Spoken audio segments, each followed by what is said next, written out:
पुंडलीकवरदे हरिविठ्ठल श्री ज्ञानदेव तुकाराम गोपाल कृष्ण भगवान की जय। माऊली ज्ञानेश्वर महाराज की जय। जगद्गुरु तुकाराम महाराज की जय। तुम्ही संत मायबाप कृपावंत, तुम्ही संत मायबाप कृपावंत, कायमी पतित कीर्तिवानू, अवतार तुम्हा धराया कारण, उद्धाराया जन जडजीव। वाढावया सुख भक्तिभाव धर्म, कुळाचार नाम विठोबाचे। अवतार तुम्हा धरावया कारण, उद्धाराया जन जडजीव। तुका म्हणे गुण चंदनाचे अंगी, तुका म्हणे गुण चंदनाचे अंगी, तैसे तुम्ही जगी संत जन। अवतार तुम्हा धरावया कारण, उद्धाराया जन जडजीव। प्रस्तुत कीर्तनरूपी सेवेसाठी निवडलेला अभंग जगद्गुरु श्री संत तुकाराम महाराज यांचा संतपर प्रकरणातील अभंग आहे।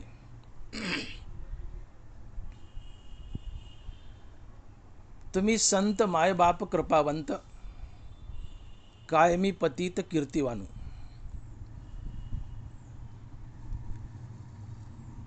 तुकोबारायांनी अभंगाची सुरुवात संत या शब्दापासून केली आहे।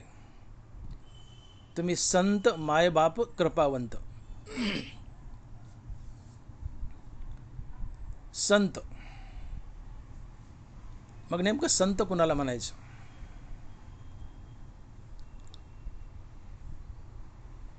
तर निष्काम हरिनाम आणि निष्काम कर्मयोग या दोन्ही साधनाने ज्याच्या जीवनात विवेक वैराग्य, श्रीगुरूच्या कृपेने आत्मज्ञान आहे, जो मुक्त आहे आणि जो मुक्तीवर भजनयुक्त आहे, अशा महात्म्यास संत म्हणायचं। जो मुक्त आहे आणि मुक्तीवर भजनयुक्त आहे तो संत असतो। जे जे भगवत भजन करिजेत, तया भागवत मनिजेत, मुक्तीवरी भजनयुक्त महाभागवत उद्धव। जो मुक्तीवर भजनयुक्त आहे तो संत असतो। ऐसा बोधची केवळू होवनी निष्कळू, त्याही वरी भजन शिडो माझ्या टाही। ज्ञानोबा राय। मीच होनी पांडवा, करीती माझी सेवा। अर्थात जो देवहून देवाचं नाव घेतो तो संत असतो। जो ज्ञान गिळून गोविंद गातो तो संत असतो। आणि अशा संतांना तुकोबाराय म्हणतायत, तुम्ही संत मायबाप कृपावंत, कायमी पतित कीर्तिवानू। संत हे मायबाप असतात, कृपावंत असतात, असं तुकोबाराय म्हणतायत।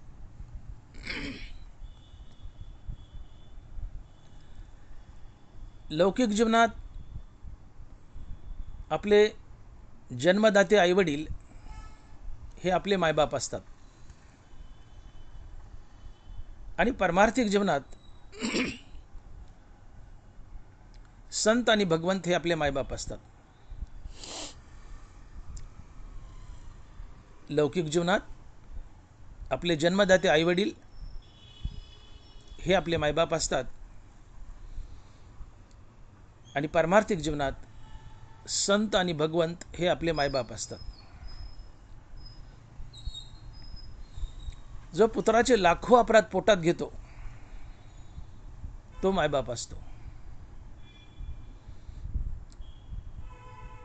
पुत्राने गुन्हा केलाय आणि बापाकडे आलाय आणि बापाची विनवणी केली, माफी मागितली आणि बापाने माफ नाही केलं तर तो बाप कसला? जो पुत्राला माफ करत नाही तो बापच नसतो. जो पुत्राला माफ करतो तोच बाप. अर्थात जो पुत्राचे लाखो अपराध पोटात घेतो तोच बाप असतो. आणि म्हणून लौकिक जीवनात आपले जन्मदाते आईवडील हे आपले मायबाप असतात, आणि परमार्थिक जीवनात संत आणि भगवंत हे आपले मायबाप असतात. भगवंतही आमचा मायबाप आहे. भगवान स्वमुखाने बोलतायत ज्ञानेश्वरीमध्ये, गीतेमध्ये, या कारणे मी पिता, महद्ब्रह्म हे माता, आपत्य पंडुसुता जगडंबरू. या कारणे मी पिता, ज्ञानोबा लिहित आहेत, या कारणे मी पिता. भगवान गीतेमध्ये बोलतायत, ज्ञानोबा लिहित आहेत, मी जगाचा पिता आहे. मी पिताच नाही तर जगाची माताही आहे. तैसे चराचरी मी माताही होय. भगवंत विश्वाचा पिता आहे आणि माताही आहे. अर्थात देव आमचा मायबाप आहे. संतही आमचे मायबाप आहेत. तुकोबाराय बोललेच, तुम्ही संत मायबाप. देव आमचा मायबाप आहे, संत आमचे मायबाप आहेत, आणि लौकिक जीवनात आमचे जन्मदाते आईवडील हे आमचे मायबाप आहेत. भगवंत विश्वाचा पिता आहे, या नात्याने भगवंत आमचा मायबाप आहे. तुम्ही काही चूक केली आणि तुम्हाला पश्चाताप झाला आणि तुम्ही भगवंताला शरण गेले, तर भगवंत तुम्हाला सढळ हाताने माफ करतो. नरवारा लिहित आहेत, ती बी भलते निभावे, मन मजातू येते व्हावे, आले तरी आगवे मागील वाव. तुम्ही लाख चुका केल्यात,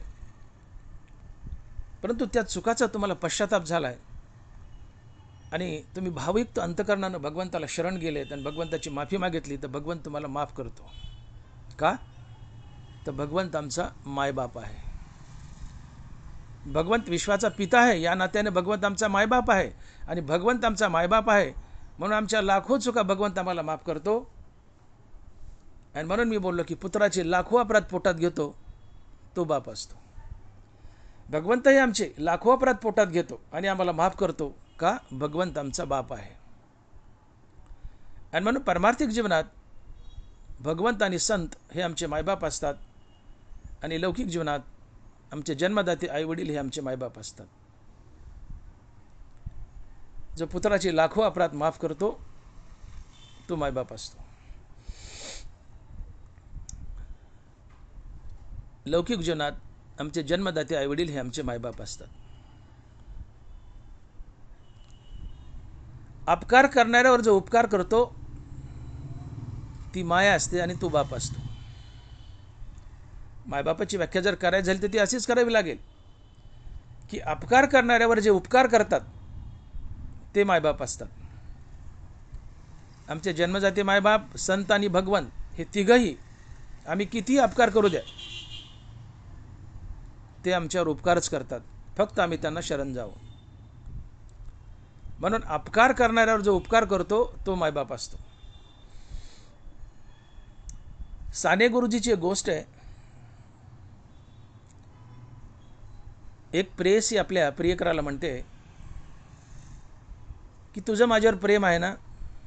तर प्रियकर म्हणतो हो. मग तू तुझं प्रेम सिद्ध करण्यासाठी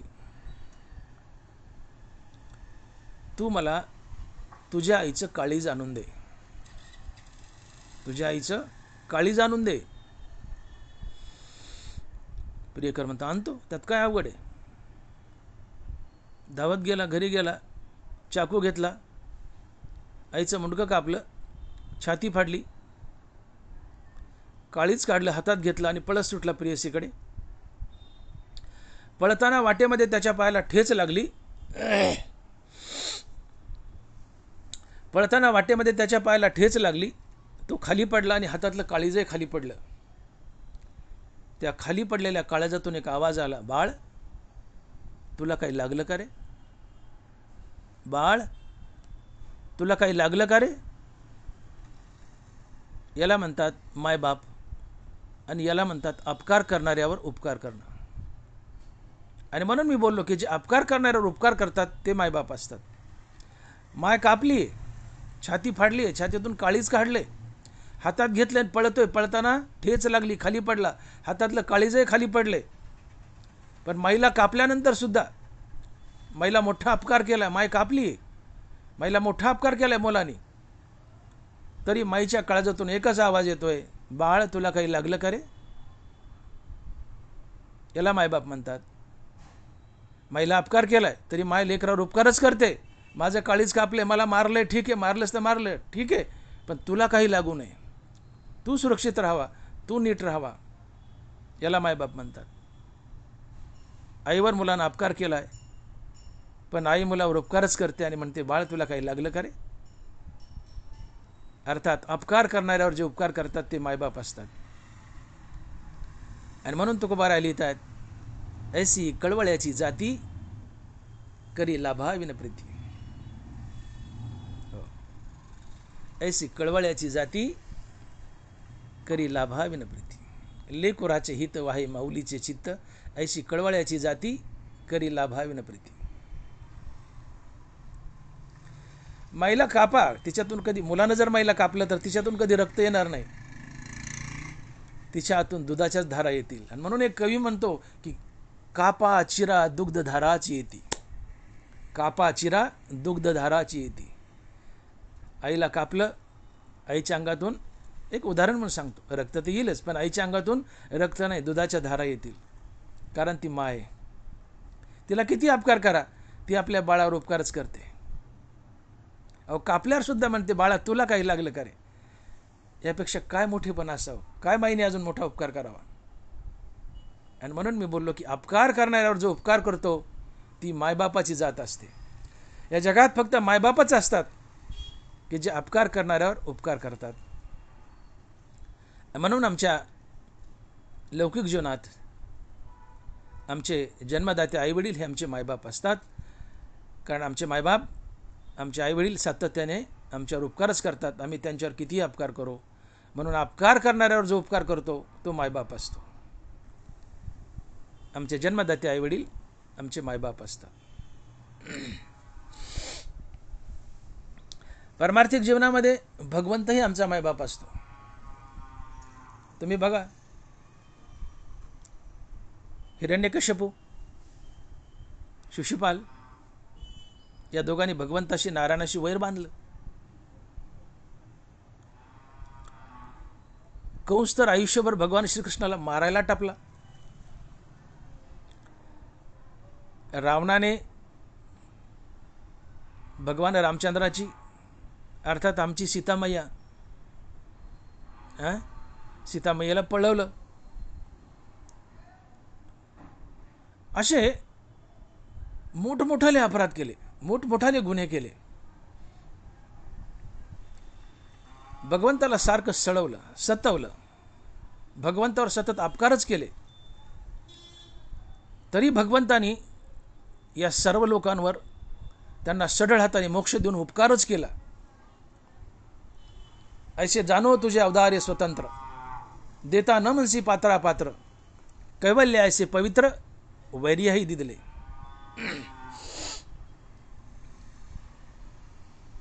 भगवंता, तू जगाचा मायबाप आहेस आणि जगाचा मायबाप असल्यामुळे जगातील प्रत्येक माणूस ही तुझी संतान आहे, तुझं लेकरू आहे. आणि लेकराची लाखो अपराध पोटात घेतो तो बाप असतो. हिरण्यकश्यपू, शिशुपाल, रावण, कंस यांनी लाखो अपराध केले, भगवंताला सतवलं, मारायला टपले, भगवंताची पत्नी पळवली. तरी भगवंताने या सर्वांना सढळ हाताने मोक्ष दिला. का? भगवंत या सर्वांचा बाप होता आणि पुत्राचे लाखो अपराध पोटात घेतो तो बाप असतो, तो बाप असतो. आणि म्हणून भगवंतांनी या सर्वांना सर्व गुन्हे सढळ हाताने माफ केले. भगवंत आमचा मायबाप आहे, संतही आमचे मायबाप असतात.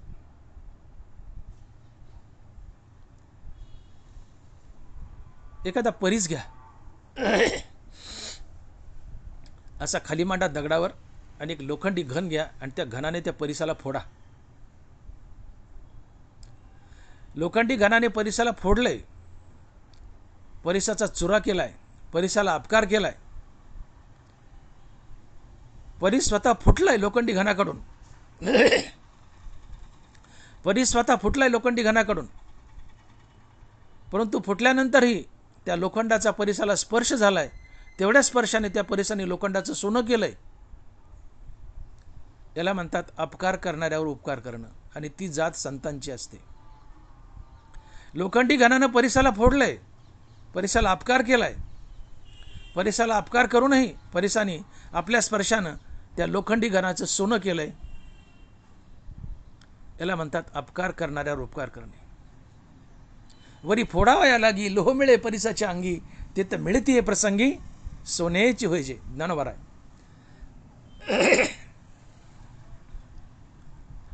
परिसाला अपकार केलाय, परिसाला फोडले लोखंडी घणाने, त्याचा चुरा झालाय. परिसाचा चुरा होऊ नये, परिसाला अपकार होऊ नये. ज्यावेळेस फुटत असताना त्या लोखंडाचा या परिसाला स्पर्श झालाय, एवढा मोठा अपकार करू नये, तेवढ्याशा स्पर्शाने त्या परिसाने त्या लोखंडाचं सोनं केलं आणि त्याच्यावर उपकार केला. स्वतः फुटला पण त्याचं सोनं केलं, स्वतःला अपकार करून घेतला पण लोखंडावर उपकार केला त्याचं सोनं करून. आणि म्हणून ज्ञानोबा म्हणतात की अपकार करणाऱ्यावर जो उपकार करतो तो संत असतो. लोह मिळे परिसाची अंगी, ते तर मिळते प्रसंगी सोन्याची होईजे. विसोबा खेचर ज्ञानोबाराला 4 भावंडाला का कमी त्रास दिला का? ज्ञानोबाराची भिक्षेची झोळी फाडली, झोळीतलं अन्न जमिनीवर सांडवलं, सिद्ध बेटावर या 4 भावंडांना राहण्यास भाग पाडलं, यांना वाळीत टाकलं, सळो की पळो करून सोडलं होतं विसोबा खेचराने, ज्ञानोबाराने त्यांच्या 4 भावंडांना. पैठणकरांनी यांच्या मंजी होऊ दिल्या नाही, शुद्धीपत्र दिलं नाही. ज्ञानोबारांच्या आईवडला देहांत प्रायश्चित्त घ्यायला लावलं, जीवन नकोसं केलं ज्ञानोबाराने 4 भावंडांना. परंतु ज्यावेळेस ज्ञानोबारांच्या पाठीवर मांडे भासताना विसोबा खेचरानं पाहिलं, गुपचूप चोरून पाहत होता. मुक्ताबाई ज्ञानोबारांच्या पाठीवर मांडे भाजत होत्या, हे दृश्य विसोबानं चोरून पाहिलं. त्यावेळेस हे दृश्य पाहून विसोबा खेचराची झाक गेली आणि विसोबा आला आणि ज्ञानोबारांच्या पायावर लोळला. त्यावेळेस ज्ञानोबारांनी त्याला लाद घालून बाजूला केला नाही. तिथं तुम्ही आम्ही असतो तो विसोबाला लाद घातली असती, मागचे गुन्हे सांगितले असते, तू काय काय केलं, काय अपकार केला, काय त्रास दिला, यादी वाचून दाखवली असते आम्ही. ज्ञानोबारांनी यादी वाचली नाही मागच्या गुन्ह्याची. ज्ञानोबारांनी त्याला पोटाला लावलं, त्याच्या मस्तकावर हात ठेवला आणि त्या विसोबाला एवढा मोठा संत बनवला, एवढा मोठा संत बनवला की तो विसोबा पुढं नामदेव महाराजांचा गुरु झाला. याला म्हणतात अपकार करणाऱ्यावर उपकार करणं, आणि अपकार करणाऱ्यावर जो उपकार करतो तो संत असतो. कारण संत हा मायबाप असतो, आणि जर पुत्राचे लाखो अपराध पोटात घेतो तोच बाप असतो, तोच मायबाप असतो. संत मायबाप असतात. तुकोबारायला रामेश्वर भट्टाने का कमी त्रास दिला का? मंबाजी भावाने का कमी त्रास दिला का? अहो, जीवन नकोसं केलं तुकोबारायला या 2 माणसानं. रामेश्वर भट्टानी, मंबाजी भावानी या लोकांनी ज्यावेळेस तुकोबारायांचा गाथा पाण्यात बुडवला, इंद्रायणीमध्ये बुडवला, 14 दिवस तुकोबाराय, 14 दिवस तुकोबाराय त्या दगडाच्या शिळेवर बसून होते, आमरण उपोषण. पांडुरंगानं तो गाथा आपल्या पितांबरामध्ये गुंडाळा, पाण्यात बुडी मारून. पांडुरंग 14 दिवस त्या नदीच्या डोहात बुडून राहिले. तुकोबाराचा गाथा वाचवला, एक पानही भिजू दिलं नाही किंवा फाटू दिलं नाही. जसाच्या तसा अलगद गाथा पांडुरंगाने वर आणला आणि तुकोबाराच्या हवाली केला. त्यावेळेस तुकोबारायांनी या रामेश्वर भट्टाला आणि मंबाजीला काय लाथा घातल्या का? का दगडाने हाणलं? नाही. तुकोबारायांनी रामेश्वर भट्टाला आपला शिष्य बनवलं आणि रामेश्वर भट्टालाही संत बनवलं, आणि तेच रामेश्वर भट्ट तुकोबाराची आरती करतायत आणि लिहितायत, मने रामेश्वर भट्ट द्विजा, तुका विष्णू नाही दुजा. अपकार करणाऱ्यावर उपकार करतो तो संत असतो. रामेश्वर भट्टाने तुफान अपकार केले, मंबाजींनी तुकोबारावर तुफान अपकार केले. या दोघांनी तुकोबारायांना फार अपकार केले. परंतु तरी तुकोबारायांनी त्यांच्यावर उपकारच केले आणि रामेश्वर भट्टाला संत बनवलं. अपकार करणाऱ्यावर उपकार करतो तो संत असतो.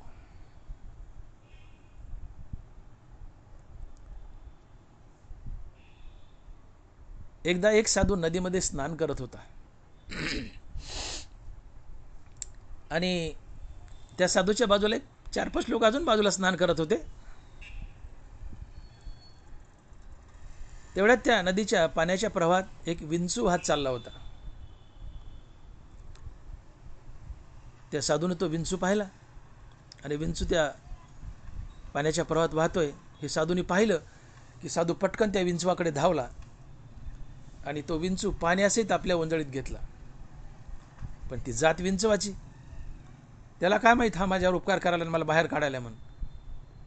त्याला ठोका मारायचं माहिती. त्यांनी खनकन नांगी हाणली त्या साधूला. नांगी हाणल्या तसेच मुंग्या की पुन्हा विंचू पाण्यात पडला. साधू पुन्हा त्या विंचवाकडे धावला. तो पुन्हा वाहत होता पाण्यात. साधू पुन्हा धावला, ओंजळीत पुन्हा विंचू घेतला पाण्यासहित. पुन्हा नदीच्या काठावर चालला त्याला काढायला. विंचवानं पुन्हा नांगी मारली. पुन्हा विंचू खाली पडला. साधू पुन्हा धावला, पुन्हा पाण्यासहित विंचू ओंजळीत घेतला आणि पुन्हा नदीच्या काठावर चालला टाकायला. पुन्हा विंचवाने नांगी मारली. विंचू पुन्हा पुन्हा नांग्या मारत होता.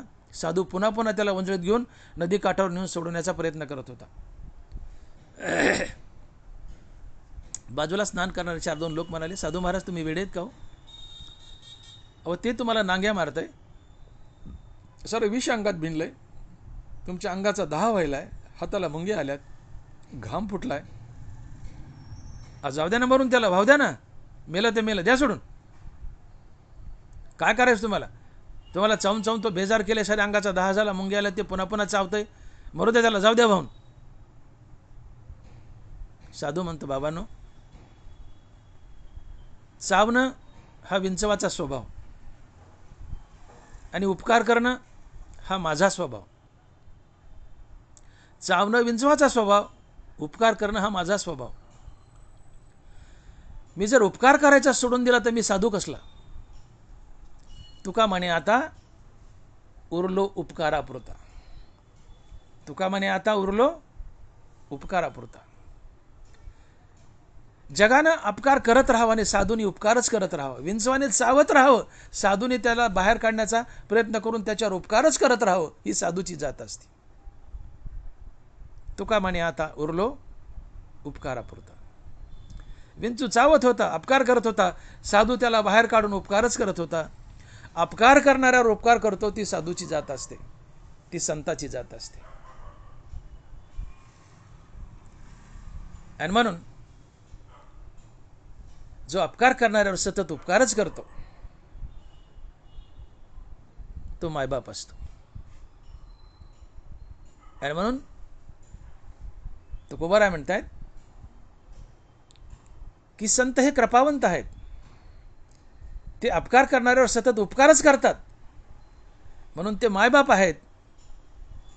आणि म्हणून तुकोबाराय अभंगाच्या पहिल्या चरणात लिहित आहेत की तुम्ही संत मायबाप कृपावंत, काय मी पतित कीर्तिवान. तुम्ही संत मायबाप कृपावंत, काय मी पतित कीर्तिवान. संत मायबाप असतात. आपण बोलून गेलो, लौकिक जीवनामध्ये आपले जन्मदाते आईवडील आपले मायबाप असतात. पारमार्थिक जीवनात संत आणि भगवंत आपले मायबाप असतात. संत मायबाप असतात. तुम्ही संत मायबाप कृपावंत, काय मी पतित कीर्तिवानू. संत मायबाप असतात. का बरं? कारण अपकार करणाऱ्यावर जो उपकार करतो तो संत असतो. जगाने अपकार करावा, जगाने आघात करावा आणि संताने सोसतच राहावं. तुका म्हणे संत सोसी जगाचे आघात. तुका म्हणे संत सोसी जगाचे आघात. जगाने आघात करत राहावं, संतांनी सोसत राहावं. जगाने अपकार करत राहावा, संतांनी उपकारच करत राहावा. तेवी उन्मत्त जगे जया खंती न लगे आणि जयाचे नियांगे नशिने लोको. ज्ञानोबा आहे. जग उन्मत्त आहे. उन्मत्त जग हे संतांना त्रास देतं, पण संताला त्याची खंत वाटत नाही. जग उन्मत्त आहे, तरी संताला जग हवंय आणि जगालाही संत हवाय. का? संत उन्मत्त जगाला कंटाळत नाही. माशाने किती समुद्र ढवळू द्या, समुद्र माशाला कंटाळत नाही. आणि समुद्र किती खवळू द्या, मासेही समुद्राला खवळत नाहीत. मासे समुद्राला घाबरत नाहीत किंवा कंटाळत नाहीत. तसं जगानं किती त्रास देऊ द्या, संत जगाला कंटाळत नाही आणि जगही संताला कंटाळत नाही. हे संताचं प्रमुख लक्षण आहे. तेवी उन्मत्त जगे जया खंती न लगे, जयाचे अंगे नशिने लोको. ज्ञानोबा आहे. जग त्रासच द्यायला बसलंय, जग उन्मत्तच आहे. पण जगाने किती त्रास दिला तर संत जगाला कंटाळत नाही, उलट त्यांच्यावर प्रेम करतो, त्यांच्यावर पांघरून टाकतो, त्यांच्यावर उपकारच करतो. का? तर संत जगाचा मायबाप असतो. संत आणि भगवंत हे एकच असतात. संत जगाचा मायबाप असतो. या नात्याने तुम्ही आम्ही सर्व संताची संतान असतो. संत आमचा बाप असतो. आणि जो पुत्राचे लाखो अपराध पोटात घेतो तोच बाप असतो. संत आमचा बाप आहे, आम्ही संताचे पुत्र आहोत आणि आमचे लाखो अपराध संत पोटात घेतात, म्हणून संत हे मायबाप असतात.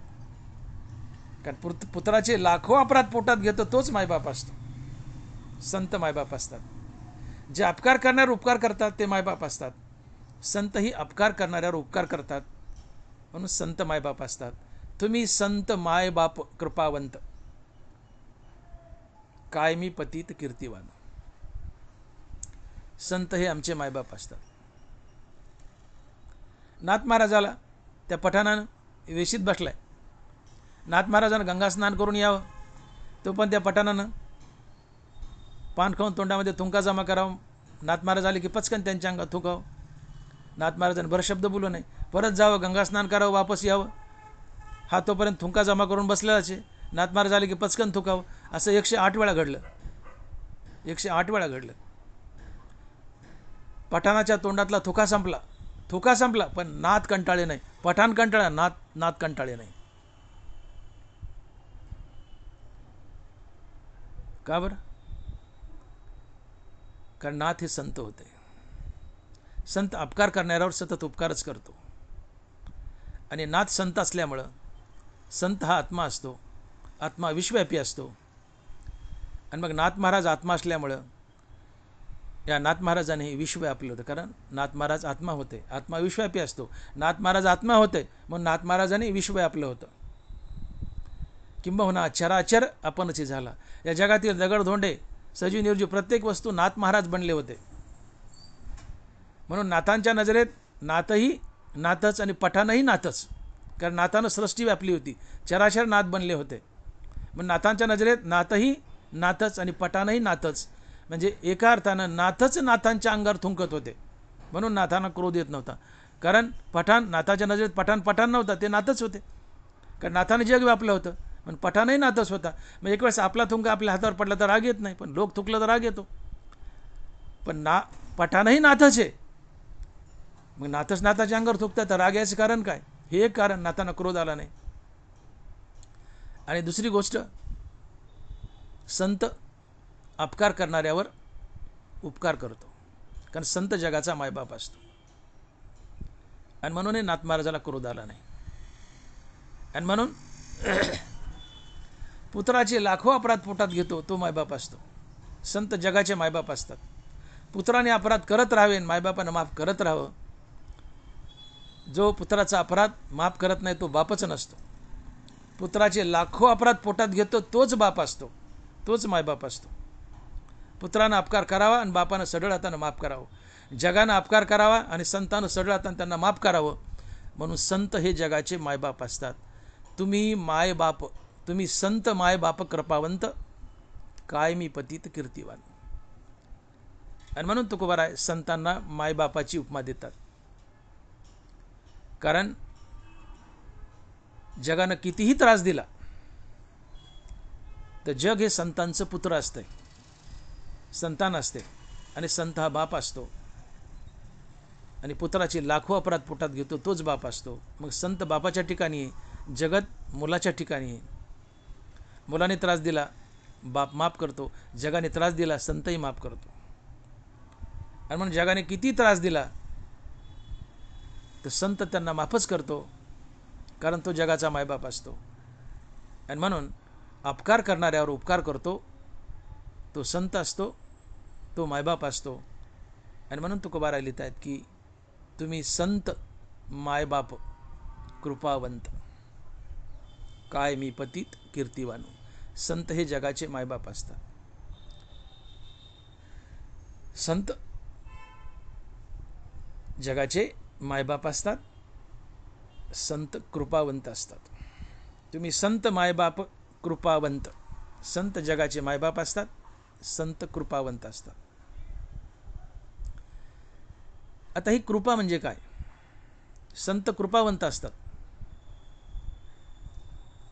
ही कृपा म्हणजे काय? मी तर म्हणतो जगात फक्त संतच कृपावंत असतात. खरी कृपा संतच करतो. ही कृपा म्हणजे काय? तर कृपा म्हणजे निस्वार्थपणे समोरच्या माणसाचं सतत हितच करत राहणे. निस्वार्थपणे समोरच्या माणसाचं सतत हितच करत राहणे याला कृपा म्हणतात. आणि संत सातत्यानं समाजाचं हितच करतात.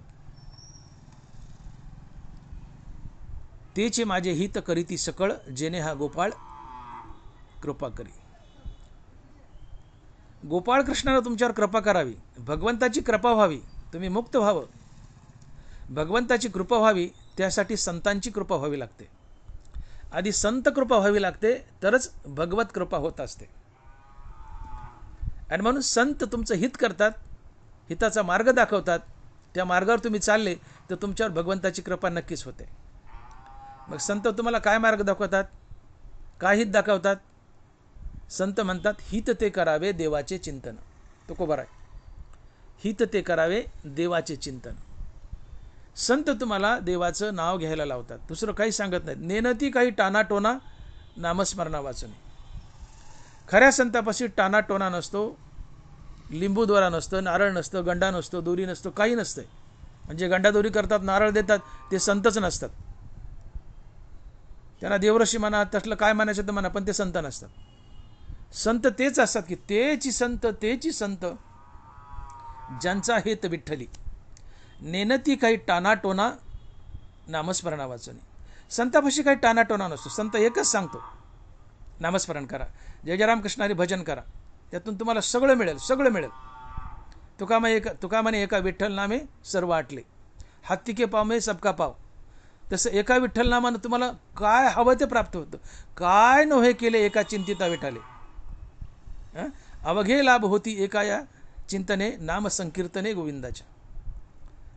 पांडुरंगाच्या, विठ्ठलाच्या, भगवान कृष्णाच्या नामानं जगातील प्रत्येक गोष्ट तुम्ही प्राप्त करू शकता.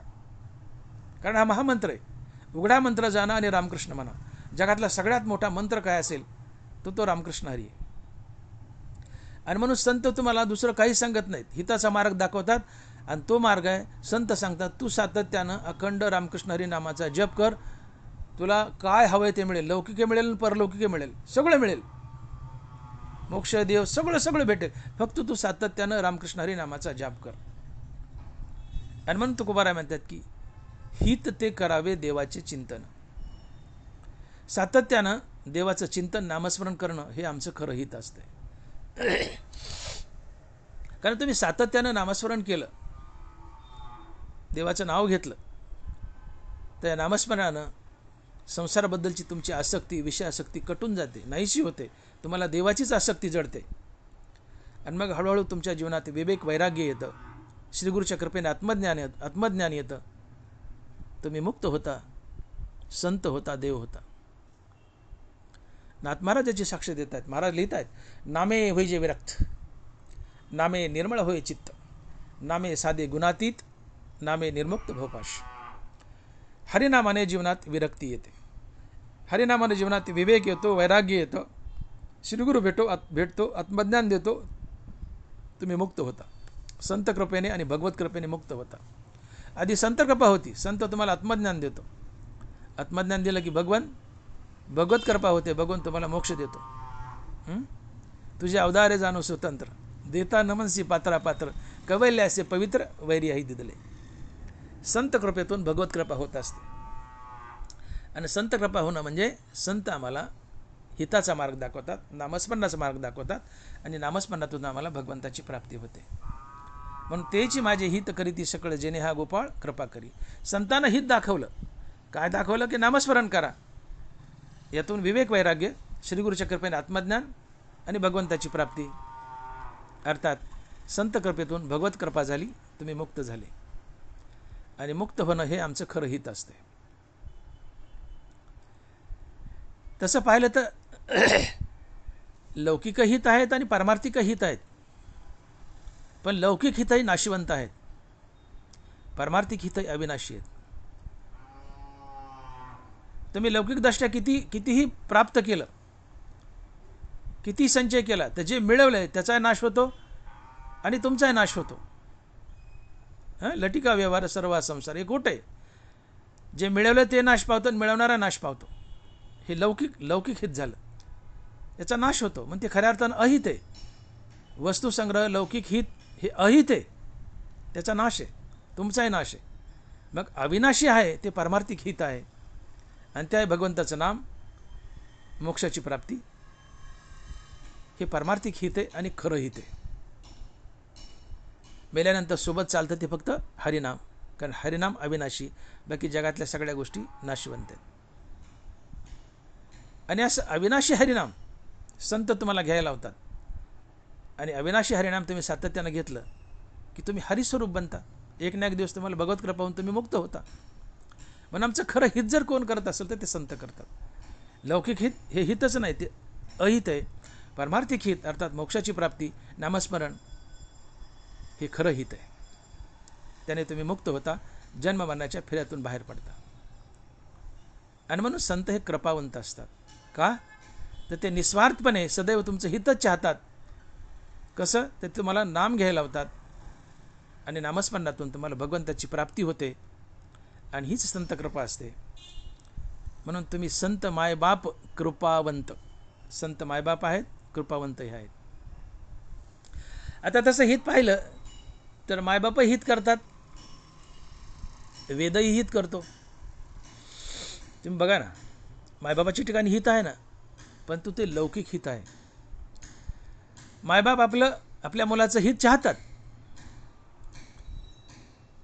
मायबापाला मुलाचं हित व्हावं अशी कळकळ आहे, पण त्या हिताचं ज्ञान नाही. वेदाला हिताचं ज्ञान आहे, पण कळकळ नाही. हो, वेदू संपन्न झाला, परंतु तिन्ही वर्गाची कानी लागला. वेद हित दाखवतो, संपन्न आहे, हित दाखवतो, पण सगळ्यात कृपण आहे. वेद हित दाखवतो, पण त्याला कळकळ नाही. आईवडिलाला हिताची कळकळ आहे, पण हिताचं ज्ञान नाही. हित नाही ठावे जननी जनका, तेही लौकिका आचार दाविला. आईवडिलांना हिताची कळकळ आहे, पण हिताचं ज्ञान नाही. आईवडील मुलाला हित सांगतात. ते काय सांगतात? डॉक्टर हो, इंजिनियर हो, वकील हो, कलेक्टर हो, मोठा IAS ऑफिसर हो. आपल्या मुलानं फार मोठा अधिकारी व्हावं, फार मोठे पैसे कमावेत, यात मायबाप आपल्या मुलाचं हित समजतात. परंतु हे खरं हित आहे काय? हे अहित आहे, कारण हे नाशिवंत आहे.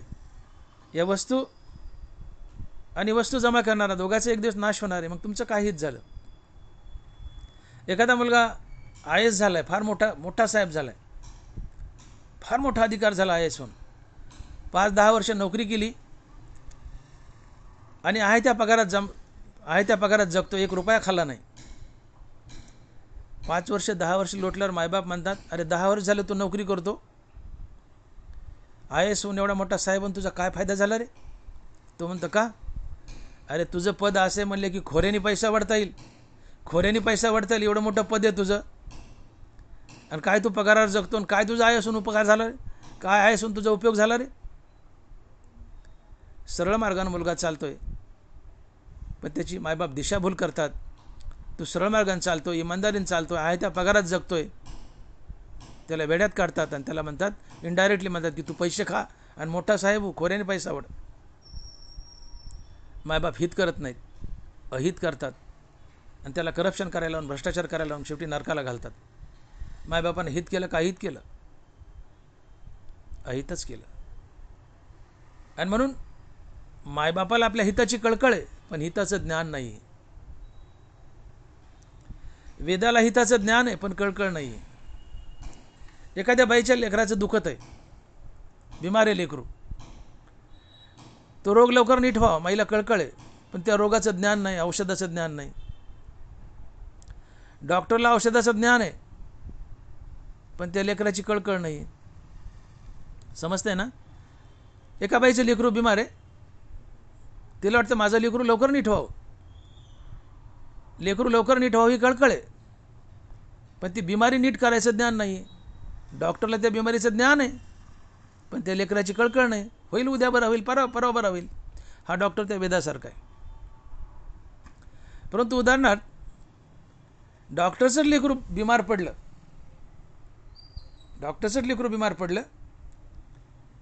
तर डॉक्टरला त्या लेकराबद्दल कळकळही आहे आणि रोगाचं ज्ञानही आहे, रोग लवकर बरा होतो.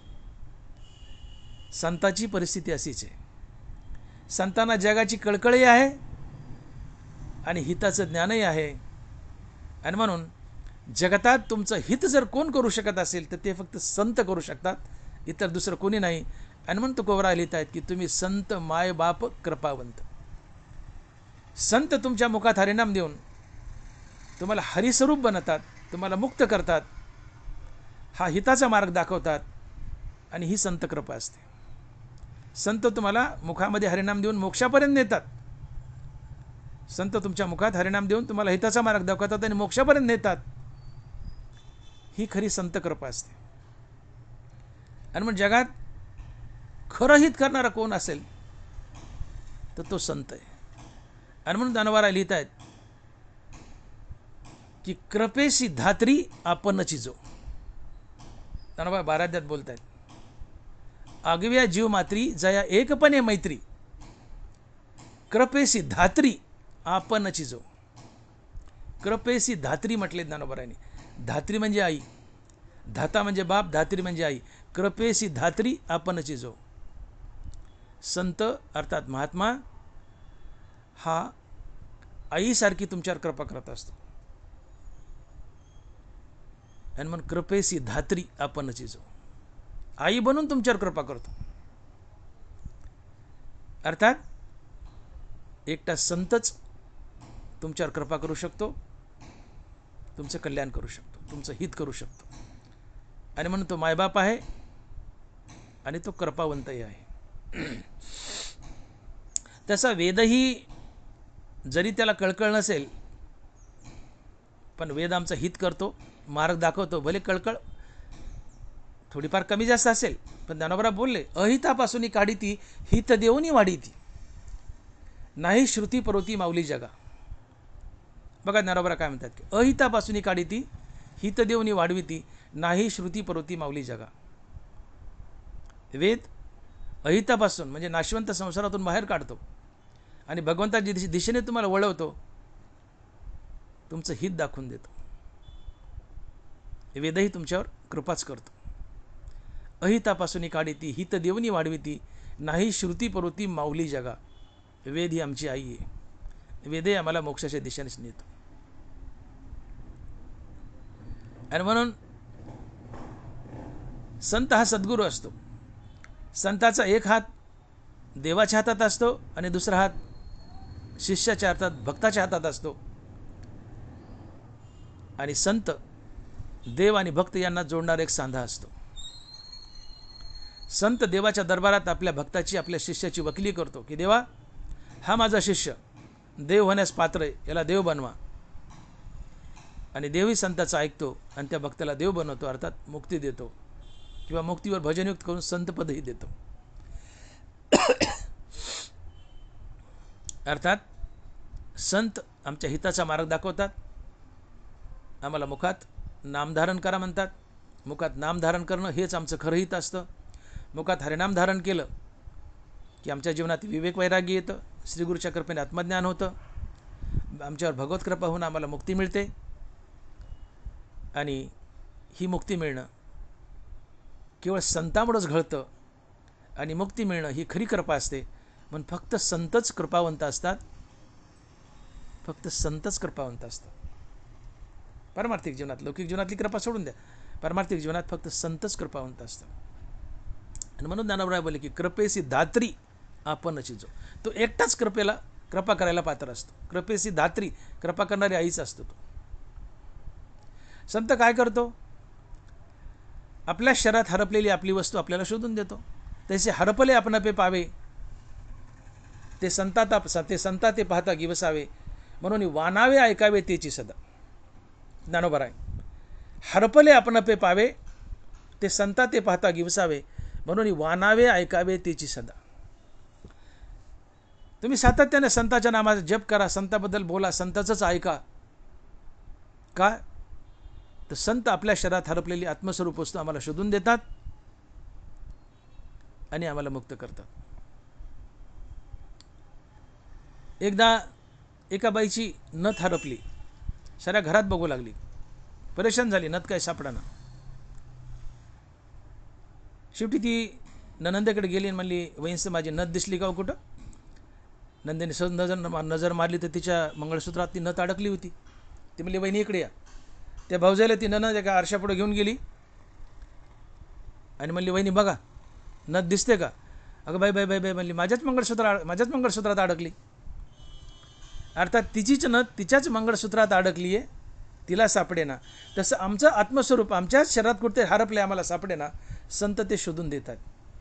तसे हरपले आपणापे पावे, ते संता ते पाहता गिवसावे, म्हणून वानावे ऐकावे तेची सदा.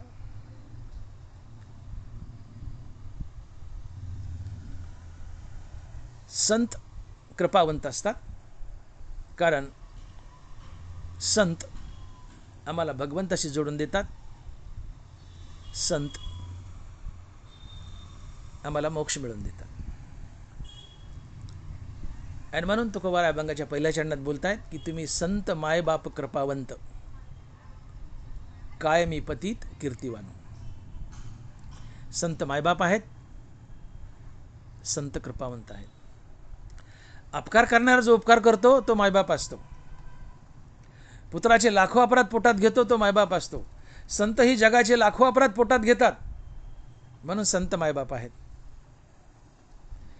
संत जगाच्या कल्याणाची कळकळ वाहतो, जगाला जन्ममरणाच्या फेऱ्यातून बाहेर काढण्याचा प्रयत्न करतो, जगाला नामस्मरणाच्या दिशेने झुकवतो. नामस्मरण हेच तुमचं खरं हित हे सांगतो. तुम्ही नाम घ्या आणि नित्य नामस्मरण घेतल्यानं तुम्हाला देव भेटतो, तुम्ही मुक्त होता. ही संत कृपा असते. तुम्हाला देव भेटला, तुम्ही मुक्त झाले, ते संत कृपेमुळे. आणि मग संत मायबाप असतात, संत कृपावंत असतात.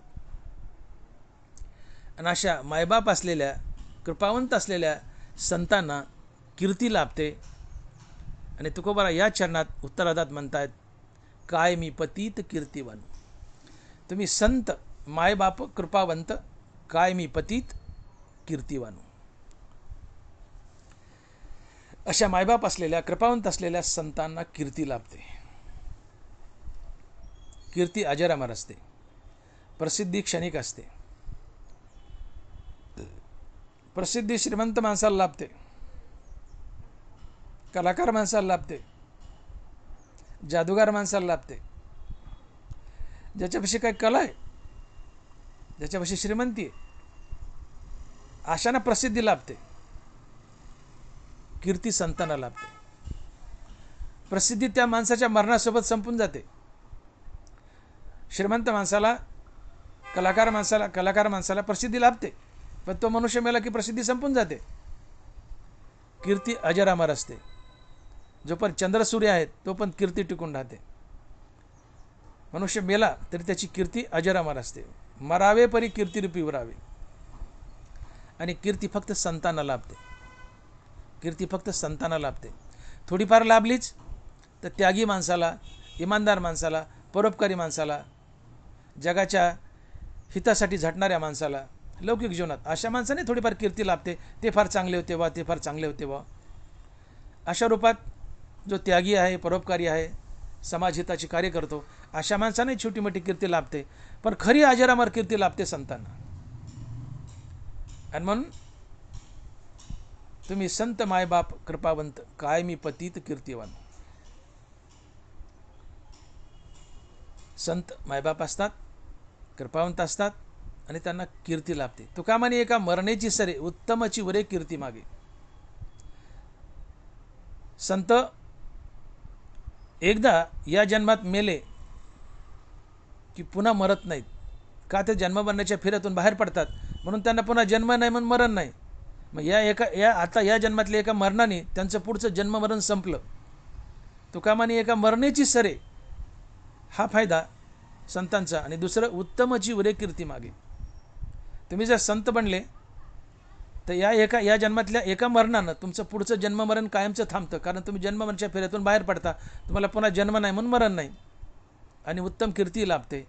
म्हणून तुका म्हणे एका मरणेची सरे, उत्तमची उरे कीर्ती मागे. कीर्ती संतांना लाभते. प्रसिद्धी श्रीमंत माणसाला लाभते. श्रीमंत मनुष्य मेला की त्याच्यासोबत प्रसिद्धी संपून जाते. संत मेले, वैकुंठवासी झाले, सायुज्य मोक्षाला गेले, तरीसुद्धा कीर्ती मागे अजरामर असते. आणि यालाच म्हणतात मरावे परी कीर्तिरूपी उरावे. आणि म्हणून आज लाखो लोकाच्या रांगा लागतात ज्ञानोबा आणि तुकोबाराच्या समाधीवर माथा टेकवण्यासाठी. ही कीर्तीच असते. आज जगात काय माणसं कमी आहेत का? हजारो कोट्यावधी माणसं आहेत. कोण विचारते, कोणी हिशोब ठेवला? या जगात आजपर्यंत का कमी माणसं आले का? एका जनार्दनी असे किती झाले? नाथ महाराज म्हणतात, हे जग सुरू झाल्यापासून, सृष्टी निर्माण झाल्यापासून जगात किती माणसं आले आणि किती गेले? नाथ महाराज म्हणतात, एका जनार्दनी असे किती झाले? परी हरिनाम सेविले तोच धन्य. वाहत्या पानावर बोटानं लिहावं. पाणी वाहतंय, नदीला पूर आलं, वाहत्या पानावर बोटाने तुमचं नाव लिहावं, किती वेळ टिकेल? अहो, लिहूच तर पुसल्या जातं. लिहूच तर पुसल्या जातं. तशी काळाच्या ओघात माणसं आली आणि गेली, त्यांचा कोणी हिशोब ठेवलाय? हा अगणित आकडा आहे. ना त्यांना प्रसिद्धी, ना त्यांना कीर्ती. काळाच्या ओघात आले आणि गेले. वाहत्या पाण्यावर बोटाने नाव लिहिले, किती वेळ टिकतं? लिहूच तर पुसल्या जातं. तशी माणसाची नावं पुसल्या गेली, काळाच्या ओघात आली आणि गेली, त्यांचा कोणी हिशोब ठेवलाय? हा अगणित आकडा आहे. आले आणि गेले. एका जनार्दनी असे किती झाले? आले आणि गेले, त्यांचा कोणी हिशोब ठेवला नाही. मग हिशोब त्यांचा ठेवला जातो. कुणाचा? मर कर भी अमर नाम है उस जीव का जग में, जो प्रभु प्रेम में जीवन बलिदान किया करे. त्याचं नाव अमर राहतं, त्याला कीर्ती पाठीमागे लाभते. तो अजरामर असतो की ज्याने आयुष्यभर हरिनाम घोकले आणि हरिस्वरूप झालाय, फक्त त्यालाच कीर्ती लाभते. मर कर भी अमर नाम है उस जीव का जग में, जो प्रभु प्रेम में जीवन बलिदान किया करे. ज्याने आपलं जीवन हरिनामाला बलिदान केलंय, आयुष्यभर रामनाम घोकलंय, जगलायच रामनामासाठी. ज्याने आयुष्यभर राम घोकलाय, अशा संतांनाच कीर्ती लाभते. तुम्हा आम्हा साधारण जीवाला कीर्ती लाभत नाही. थोडीफार लाभली तर तुम्हाला प्रसिद्धी लाभते, आणि आमच्या मृत्यूबरोबर ती प्रसिद्धी संपून जाते. कीर्ती अजरामर असते, ती फक्त संतांना लाभते. आणि म्हणून काय मी पतित कीर्तिवानू. तुकोबाराय आपल्याकडे लहानपण घेत आहेत आणि संताकडे बोट दाखवून म्हणतात की तुम्ही संत. आता तुकोबाराय स्वतः संतच आहेत, पण दाटोमोठी आपल्याकडे लहानपणा घेत आहेत आणि म्हणतायत की संत मायबाप हो, तुमच्यासारख्या महात्म्याची माझ्यासारख्या छोट्या मोठ्या पामरानं काय कीर्ती वानावी. माझं तोंड लहान पडते. काय मी पतित कीर्तिवानू. तुकोबाराय स्वतःला पतित म्हणतायत. स्वतःकडे लहानपण घेत आहेत. लहानपणा देगा देवा, लहानपण घेत आहेत. आणि संत महात्म्यानं तुम्ही एवढे मोठे आहात, तुम्ही जगाचे मायबाप आहात, कृपावंत आहात. तुमच्यासारख्या थोरांची, महात्म्याची माझ्यासारख्या माणसानं काय कीर्ती वाखाणावी. हे तुकोबारायचं मोठेपण आहे. जगातला सगळ्यात मोठा संत तर तुकोबाराय आहेत, ज्ञानोबा आहेत. तरी तुकोबाराय आपल्याकडे लहानपण घेतात आणि म्हणतात की काय मी पतित कीर्तिवानू. तात्पर्य, कीर्ती फक्त संतांनाच लाभते, आणि कीर्ती ही अजरामर असते. संत मरूनही जिवंत असतात कीर्तिरूपानं आणि त्यांच्या अक्षर वाङ्मयानं. तुकोबाराय बोलले, येणे बोधे आम्ही असो सर्व काळ, करू हे निर्मळ हरिकथा. आम्ही जरी जग सोडून गेलो, वैकुंठात राहू की सायुज्य मोक्षात राहू, आम्ही कुठं राहू, आम्ही जरी जग सोडून गेलो तर आमची ज्ञानेश्वरी आणि गाथा मागं आहे. गाथा आणि ज्ञानेश्वरी मागं असणं म्हणजे तुकोबरा ज्ञानोबराच मागं असणं होय. या दोन ग्रंथाच्या रूपानं हे दोन महासंतच आपल्यात वास करतायत. येणे बोधे आम्ही असो सर्व काळ, करू हे निर्मळ हरिकथा. तुकोबरायाची गाथा, ज्ञानोबाची ज्ञानेश्वरी म्हणजे तुकोबराय आणि ज्ञानोबरायच आहेत. हे दोन ग्रंथ आम्ही उघडले आणि आमच्या समोर मांडले की साक्षात ज्ञानोबराय तुकोबराय आमच्या समोर असतात, हे समजायला पाहिजे. कारण हे ग्रंथ म्हणजे साक्षात ज्ञानोबराय तुकोबराय आहेत. महाराजाचा शब्द आहे, येणे बोधे आम्ही असो सर्व काळ. या दोन ग्रंथाच्या रूपानं आम्ही दोघंही संत ज्ञानोबराय तुकोबराय चिरकाल तुमच्यातच वास करतोय. ही कीर्ती आहे. आणि तुम्ही संत मायबाप कृपावंत, काय मी पतित कीर्तिवान. असे जगाचे मायबाप असलेले संत, जगावर कृपा करणारे संत, कीर्ती लाभलेले संत अवतार धारण करतात आणि या पृथ्वीतलावर जडजीवाचा उद्धार करण्यासाठी येतात. हे तुकोबराय अभंगाच्या दुसऱ्या चरणात सांगतात. आणि महाराज लिहित आहेत की अवतार तुम्हा धरावया कारण, उद्धराया जन जडजीव. अवतार तुम्हा धरावया कारण, उद्धराया जन जडजीव. जगाचे मायबाप असलेले संत, कृपावंत संत, कीर्ती लाभलेले संत अवतार धरतात, या पृथ्वी तलावर येतात, अवतारे कार्य करतात आणि निघून जातात. आम्ही वैकुंठवासी आलो याची कारणाशी, बोलिले जे ऋषी साच भावे वर्ताया. संत अवतार धरतात. अवतार या शब्दाचा अर्थ होतो अवतीर्ण होणं, प्रगट होणं किंवा वरून खाली उतरणं. त्याला अवतार म्हणतात. अवतार भगवंताचाही असतो, अवतार संताचाही असतो. तुमचा आमचा जन्म असतो, अवतार संताचा असतो. तुकोबराय अवतारी संत आहेत, ज्ञानोबराय अवतारी संत आहेत, नाथ महाराज, नामदेव महाराज अवतारी संत आहेत. आणि मग तुकोबराय स्वमुखाने बोलतात आम्ही वैकुंठवासी आलो याचे कारणाशी, बोलिले जे ऋषी साच भावे वर्तावया. तुकोबराय म्हणतात की माझं घर वैकुंठात आहे, पण तरी मी अवतार धरून पृथ्वीवर आलो. का? तर उद्धराया जन जडजीव. अवतार तुम्हा धरावया कारण, उद्धराया जन जडजीव. बुडत हे जन न देखेवे डोळा, येतो कळवळा म्हणून. हे जग बुडतंय, जन्ममरण्याच्या पाण्यात गटांगळ्या खातंय. या जगाला जन्ममरण्याच्या फेऱ्यातून बाहेर काढायचंय, ही कळकळ आहे. आणि म्हणून तुकोबराय म्हणतात की संत महात्मे अवतार धरून येतात, जगाला मोक्षाचा मार्ग दाखवतात, त्या मार्गावर चालवण्यास भाग पडतात आणि त्यांना मुक्त करतात, त्यांचा उद्धार करतात. उद्धराया जन जड जीव. आता कोणाचा उद्धार करायचा आहे? उद्धराया जन जड जीव. जीवाला जड म्हटलंय तुकोबरायाने. जीव हा जड आहे. आता जीव हा खऱ्या अर्थाने जड आहे का?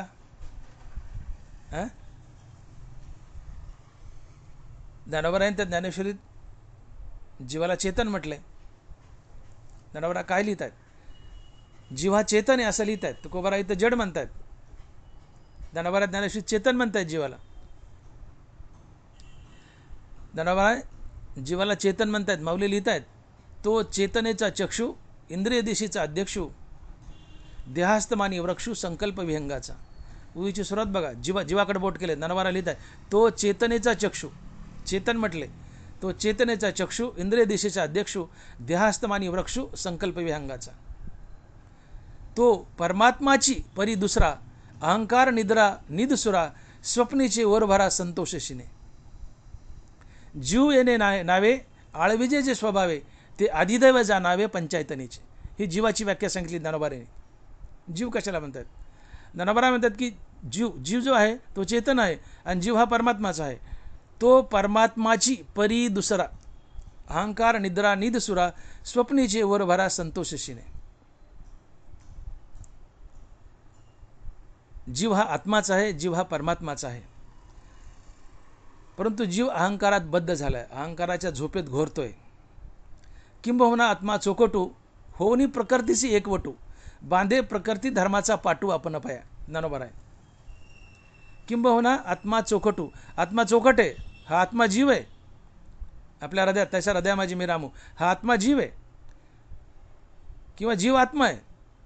परंतु हा जीव प्रकृतीशी एकरूप होतो आणि प्रकृतीचे गुणधर्म आपल्यावर ओढवतो, हे अहंकार वगैरे सगळे, आणि तो म्हणू लागतो की मला जन्म आहे, मला मरण आहे. बांधे प्रकृती धर्माचा पाठू आपण पाया. विनाकारण हा जीव प्रकृतीशी एकरूप होतो आणि प्रकृतीचे गुणधर्म, जन्म मरण वगैरे सगळे आपल्यावर ओढून घेतो आणि या जन्म मरणाच्या फेऱ्यात बद्ध होतो. अन्यथा जीव जड नाही, जीव चेतनच आहे, तो चेतनाचा चक्षु. आणि उद्धार हा चेतनाचा असतो, जडाचा नसतो. जड हे नाशिवंत असते, प्रकृती नाशिवंत आहे, प्रकृती जड आहे, जीव चेतन आहे. जीव प्रकृतीला जगवतो. हो, जडाते जीवी चेतने ते चेतवी, ज्ञानोबा बोलतात. जडाते जीववी, हा जो जीव आहे किंवा हा जो आत्मा आहे तो जडाला जगवतो. अर्थात आत्मा तुम्हा आम्हाला जगवतो, या प्रकृतीला, या शरीराला जगवतो. जीव जडाला जगवतो. जीव जड नाही आहे, जीव चेतनच आहे. परंतु हा जीव या जड प्रकृतीशी एकरूप झाला आहे आणि स्वतःला जड म्हणून घ्यायला आहे, प्रकृती म्हणून घ्यायला, मी मर काय म्हणायला लागला, जन्मणारा म्हणायला. आणि म्हणून ज्ञानोबा आहे जडाला जीव म्हणतायत, तुकोबा आहे जड, ज्ञानोबा आहे जीवाला जड म्हणतात, तुकोबा आहे जीवाला जड म्हणतात. पण तो जड नसून तो चेतन आहे. हरिपाठात ज्ञानोबा बोललेच की जड जीवा तारण हरी एक, बरोबर आहे. जड जीवा तारण हरी एक. ज्ञानोबाने जीवाला जड म्हटले, तुकोबाराय म्हणतात उद्धराय जन जड जीव. दोन्ही महासंतांनी जीवाला जड म्हटले आणि एका ठिकाणी ज्ञानोबा या जीवाला चेतन म्हणतात. हा विरोधाभास का? ते याचं कारण जीव हा चेतनच आहे, जीव हा परमात्माचा आहे, जीव हा आत्माच आहे.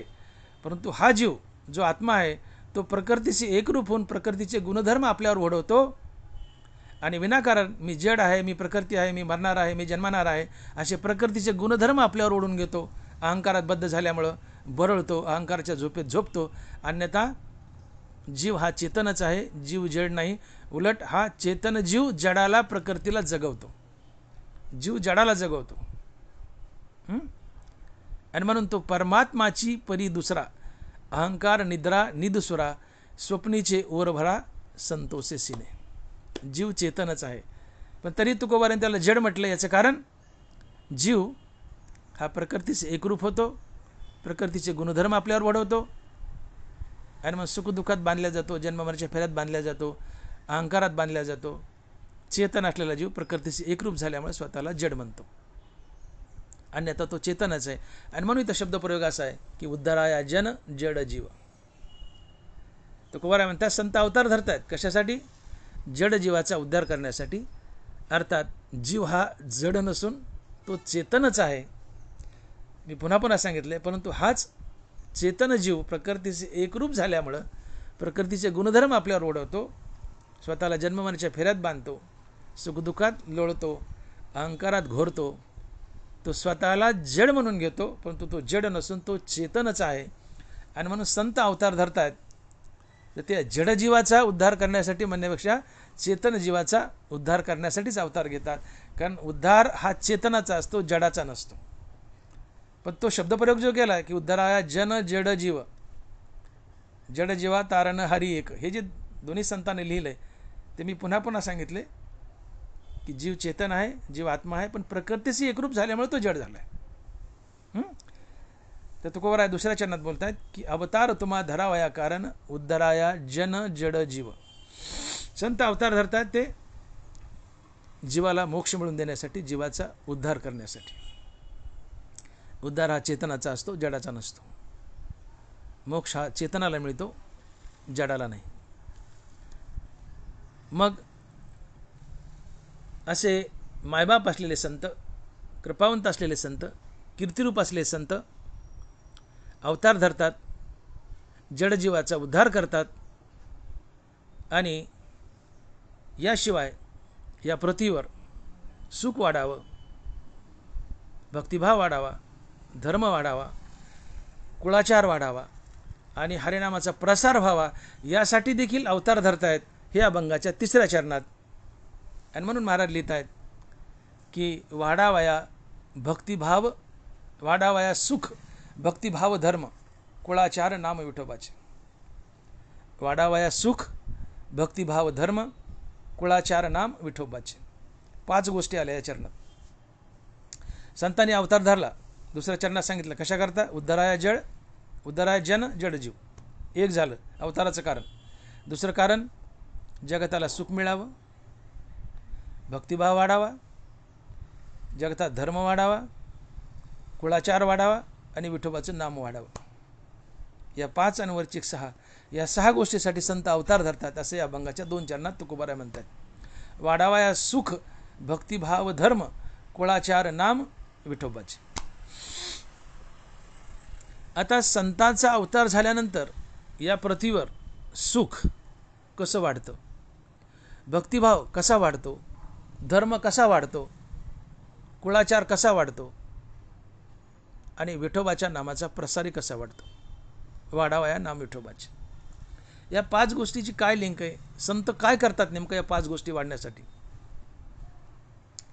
एक गोष्ट लक्षात घ्या की या 5 गोष्टीच्या 3ऱ्या चरणात सांगितल्यात. या 5 गोष्टीच्या मुळाशी विठोबाचं नाव आहे. तुकोबारायांनी एका अभंगात स्वतः बोललेत की हेची आम्हा करणे काम, बीज वाढवावे नाम. धर्माचे पालन करणे पाखांड खंडन, हेची आम्हा करणे काम, बीज वाढवावे नाम.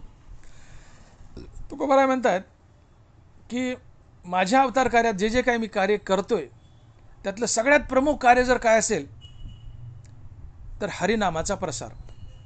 हेची च लावले चकारात्मक, हेची आम्हा करणे काम, काय, बीज वाढवावे नाम. हरिनामाचा प्रसार करणं हे माझ्या अवतार कार्यातील प्रमुख कार्य आहे. हरिनाम हे एक बीज आहे. हरिनामाला तुकोबाराय बीज म्हणतात. बीज वाढवावे नाम. हरिनाम हे बीज आहे. एखाद्या झाडाचं बीज लावलं तर त्याला झाड तयार होतं, त्याला फळं येतात. तसं हरिनामाचं बीज लावलं ते हरिनामाच्या बीजापासून धर्मरूपी वृक्ष तयार होतो, सुखरूपी वृक्ष तयार होतो, कुळाचाररूपी वृक्ष तयार होतो, आणि भावभक्तिरूप वृक्ष तयार होतो. नाम हे बी आहे. नामरूप बी लावलं त्या नामरूप बियापासून झाड तयार होतं. पण कशाचं, धर्माचं, सुखाचं, कुळाचाराचं, भक्तिभावाचं. पण हरिनाम हे बी आहे. हेची आम्हा करणे काम, बीज, बीज या शब्दाकडे लक्ष द्या. बीज वाढवावे नाम. हरिनाम बीज आहे. या 3ऱ्या चरणात 5 गोष्टी वाढवण्यासाठी संतांचा अवतार आहे. या 5 गोष्टीत हरिनाम हे बीज आहे. वाढावा या नाम विठोबाचे. हे विठोबाचं नाम बीज आहे. हे विठोबाचं नाम लावलं त्या विठोबाच्या नामापासून वृक्ष तयार होतो. पण कशा कशाचा, सुखाचा, भक्तिभावाचा, धर्माचा आणि कुळाचाराचा. हे 4 वृक्ष तयार होतात. बघा, तुमच्या मुखात जर हरिनाम आलं तर हरिनामाने तुमच्या मनाची अंतर्मुखता साधते. मन अंतर्मुख झालं की मन आणि हृदयस्थराम एकमेकांना भेटतात. मन आणि हृदयस्थराम यांच्या भेटीतून मनाला स्थिरता लाभते आणि मनाच्या या स्थिरतेतून येणारा अनुभव हे सुख असते. एक गोष्ट साध्य झाली. हरिनाम जर मुखात आलं तर तुमच्या जीवनात सुख आलं. पुन्हा सांगू, मुखात हरिनाम आलं की तुमच्या मनाची अंतर्मुखता साधते. मन अंतर्मुख होतं, हृदयस्थ रामाला जाऊन भेटतं. मन आणि हृदयस्थ राम यांच्या भेटीतून मनाला स्थिरता लाभते आणि मनाच्या स्थिरतेतून येणारा अनुभव सुख असते. आणि म्हणून मनाची स्थिरता, मनाची शांती हे सुख असते. म्हणून तुकोबाराय बोलले की शांती परते नाही सुख, एर अवघेचे दुःख. मनाची स्थिरता, मनाची शांती हेच सुख. मनाची अस्थिरता, मनाची अशांती हेच दुःख. म्हणून हरिनामाचं बीज लावलं, अर्थात मुखामध्ये हरिनाम आलं की तुमच्या जीवनात सुख येतं. मग एक तर वैयक्तिक तुमच्या जीवनात हरिनामानं सुख आलं. मी सांगितलं कसं आलं ते. मग जगातली असंख्य तोंड जर हरिनाम घेऊ लागले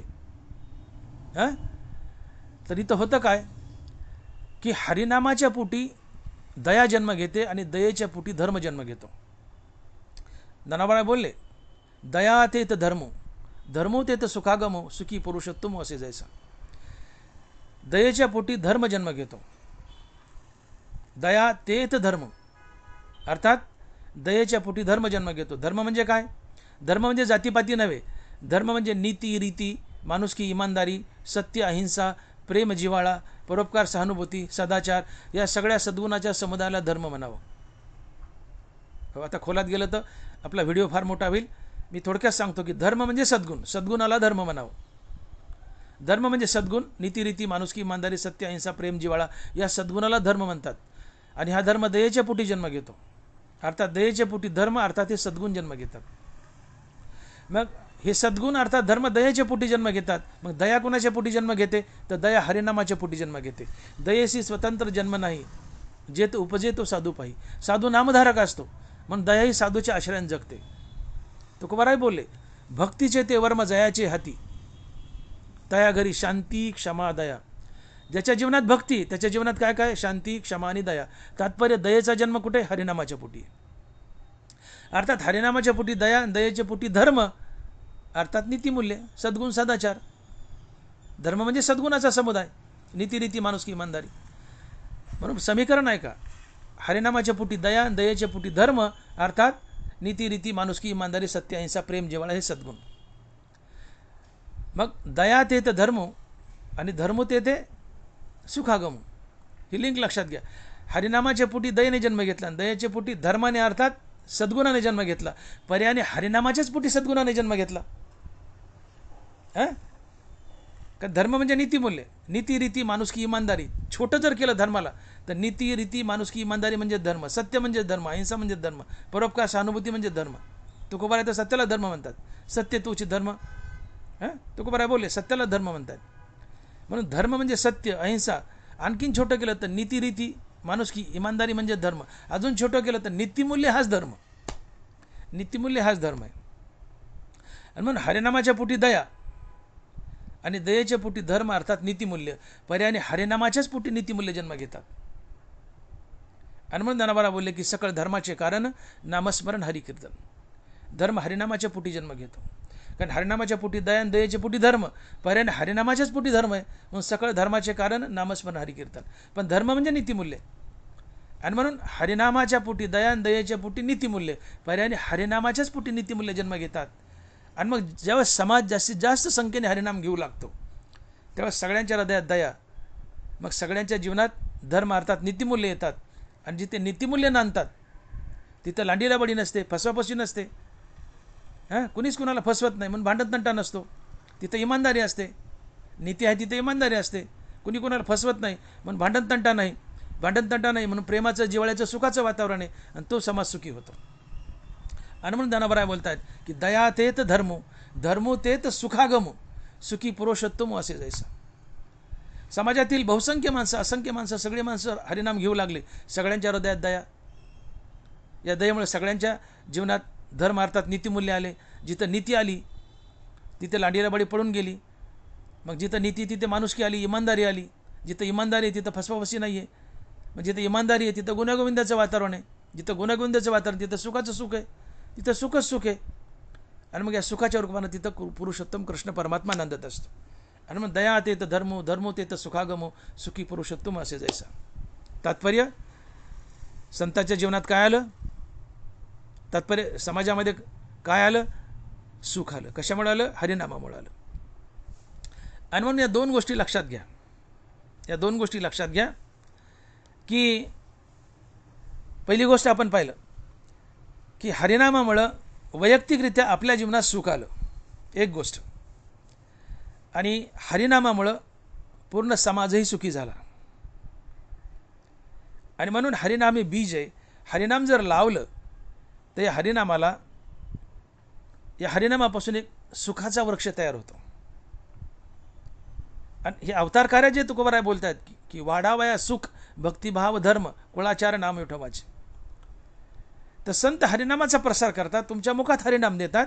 आणि मुखात हरिनाम दिल्यामुळं तुमच्या वैयक्तिक जीवनात सुख तर येतं, पण सगळाच समाज नामधारक बनला तर पूर्ण समाजही सुखी होतो.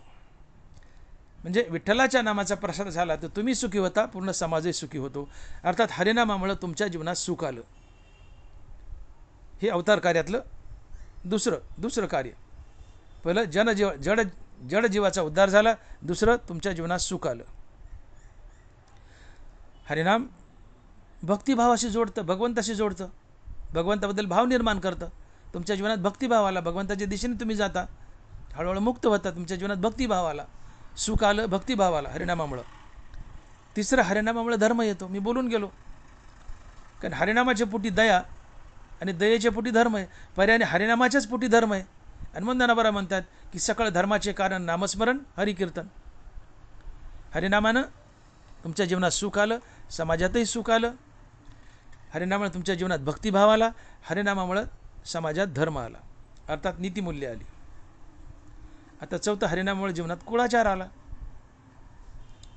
हरिनामामुळे तुमचं आचरण सुधारतं, तुमचं कुळ पवित्र होते.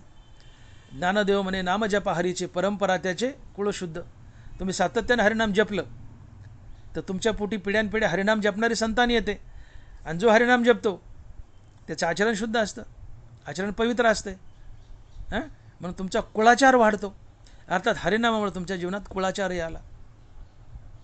तात्पर्य, संतांनी अवतार धरला, त्या अवतार कार्यात पहिलं कार्य केलं की जड जीवाचा उद्धार केला, हे पहिलं कार्य. आणि अवतारात दुसरं कार्य केलं तर काय, की तुमच्या मुखात हरिनाम देऊन तुमच्या जीवनात सुख आलं, समाजात सुख आलं, तुमच्या जीवनात भक्तिभाव आला, तुमच्या जीवनात धर्म आला, तुमच्या जीवनात कुळाचार आला. म्हणून वाढावाया सुख, भक्तिभाव धर्म, कुळाचार नाम विठोबाचे. इतके फायदे संतांच्या अवताराने झाले. आणि मग असे मायबाप असलेले संत,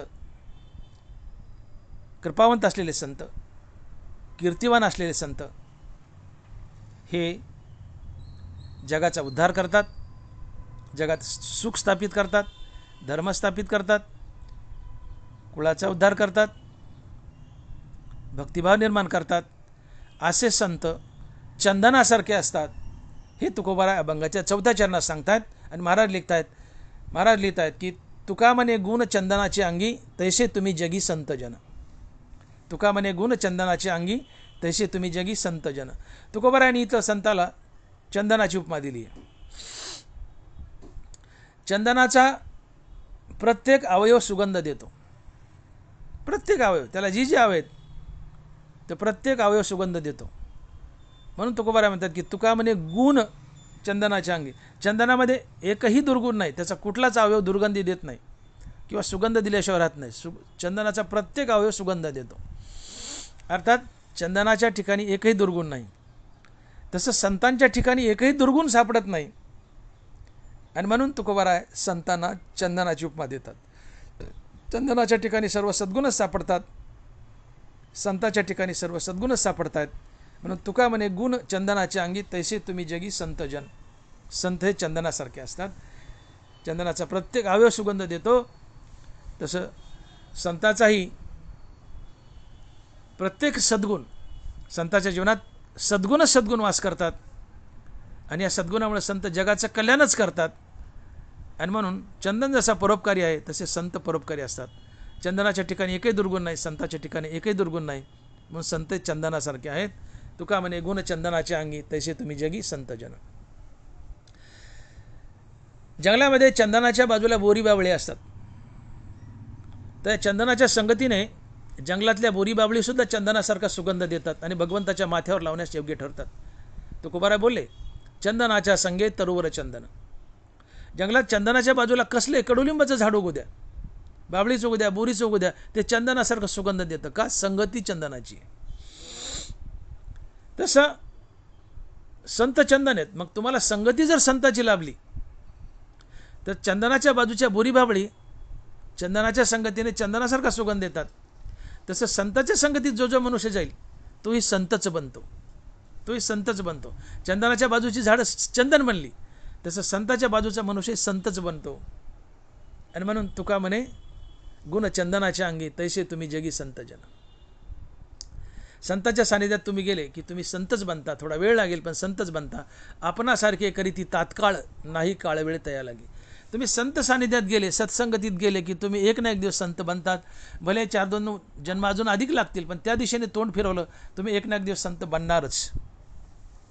भगवंतानी अर्जुनाने एक प्रश्न विचारला 6व्या अध्यायात की देवा, मोक्षाच्या दिशेने एखादा मनुष्य निघलाय आणि त्याला मोक्ष मिळण्याच्या आधीच त्याचं आयुष्य संपलं, तो मेला, तर त्याला काय गती लाभते?